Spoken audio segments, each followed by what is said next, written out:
Good evening. A lot of good work today. Really, our Tuesday practice and in preparation for Louisville. Tremendous opponent. Coach Strong, as good as there is in the profession. Probably the best quarterback in the country. One of the more talented teams in the country in general. So a great challenge for us to go there on Thursday night and have an opportunity to be 1-0. Questions? Jamal's off the injury report. You haven't listed as starter. I'm assuming he's okay. And he's okay. He's been back. Yep. Jamal's been cleared to play, and he will go on Thursday night. He'll be the starter. And how do you think that impacts what you may want to do against Bridgewater?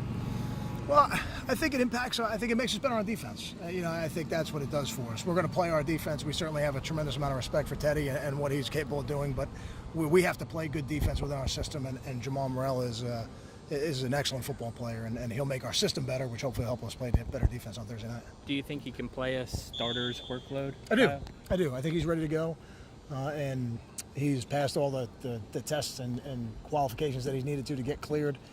Physically, he looked like he could have played last week, but he wasn't medically ready to play. So now he's cleared and ready to go.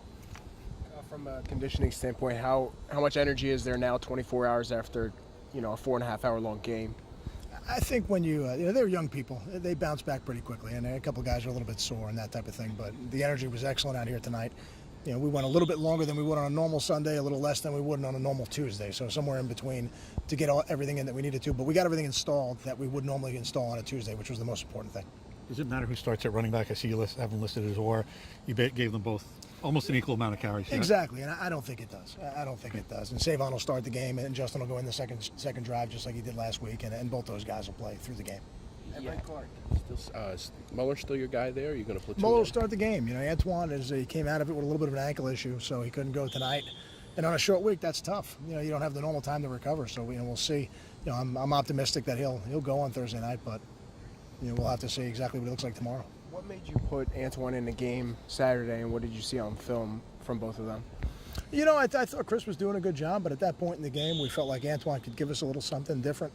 And when Antoine got in there, I thought he took advantage of his opportunity. And it was never a move that was meant to be permanent for the season. And now that Chris has got a chance to sit back and watch the tape, we'll get him back in there now, and I think he'll do a good job for us going forward. How much of a luxury is it to have a fifth-year guy like Antoine, first-team all-conference last year, to be able to come off the bench like that? I think if your team is going to play at a high level, your fourth and fifth-year players have to contribute and have to play at a high level. And Antoine's one of those guys for us, and somebody who's done it, and when healthy can really be a valuable part of this football team.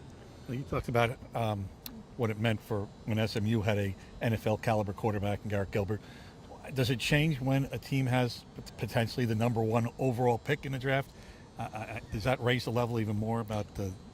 I think I don't think there's any doubt that he'll be the number one pick in the draft. I think Teddy's a tremendous football player, and I had a lot of respect for him before we played them last year, and even more afterwards, just by the way he performed, with the injuries that he had at the time. So, when you play a quarterback like that, I think what you just have to go into the game understand is he's going to make some plays, and you try to minimize that with what you do on defense. But you're not gonna stop him completely. That's just not how it works. Right, but it's a different threat than Carr and Gilbert, right? Because they both threw 70 times.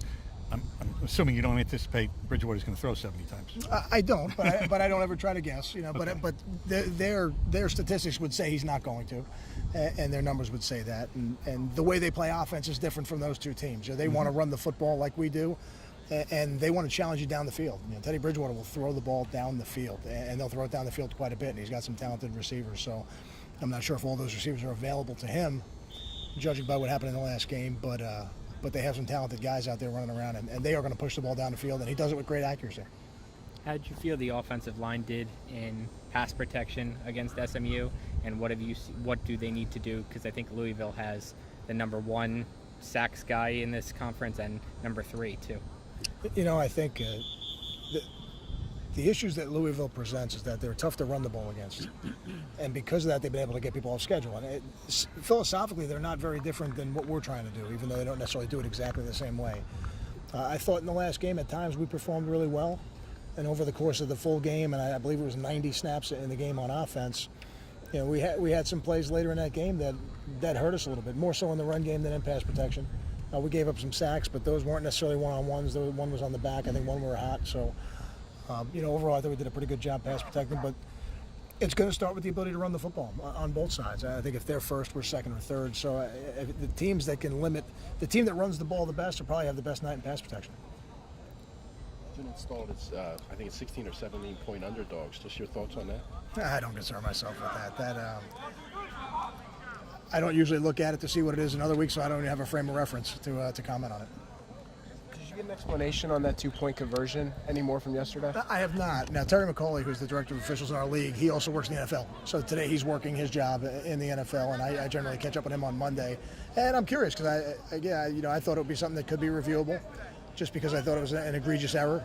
But we'll see what the official word is. I don't know that I'm right. I have to hear from Terry. Did you see the play we were talking about at the end of yesterday where Jeremy ends up kicking the ball out of bounds? Did you? We did. We did look at it, and there's a whistle on that play.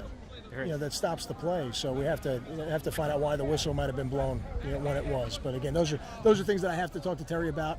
The officials in our league do an excellent job, and it's a game played at very high speeds, and they have a challenging job on their hands, just like we do as coaches. You rely on a couple of two freshmen key roles, thinking in Nadir and Justin. Do you worry about this big stage, ESPN Thursday night? You think they're past that at this point? I think they are, and I think once you get into a college game, these guys have all been the focal points of their teams in high school. I don't think that part of it is any different to them.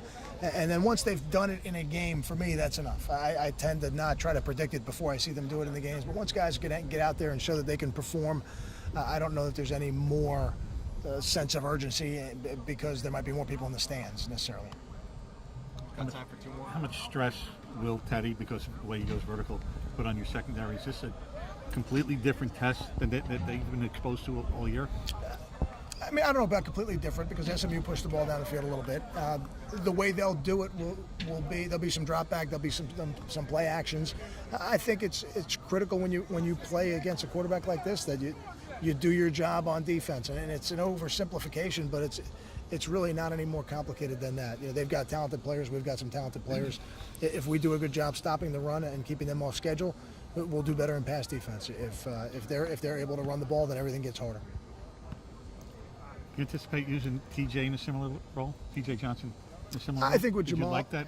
I do Or is that like. different? Well, I do like it, but I like it a little bit more against some of the personnel groups that we were playing against. Yeah. I think now with Jamal available to us, had Jamal been available last week, I don't know how we would have used it as much. We probably still would have used it, but maybe in a limited role. I think now that Jamal's back, Jamal can do some of those things, and then TJ can go back there at safety and give us some depth there as well. Thanks, guys. Thanks, guys.